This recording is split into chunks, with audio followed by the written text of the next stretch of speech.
امروز سنه 1 اکتبر سال 2025 می باشد.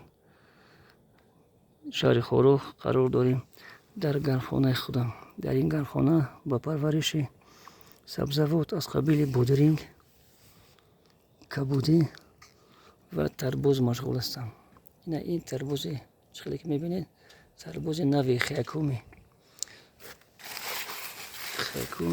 نوع ژاپنی خیکومی است.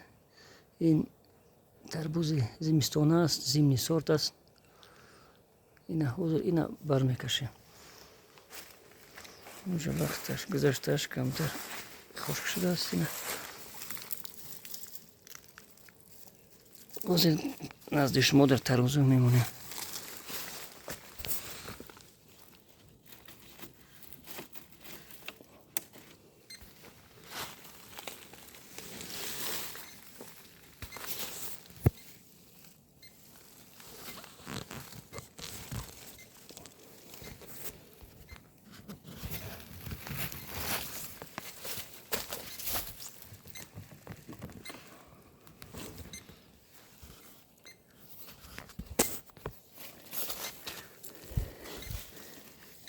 زیاده ترازو مونده.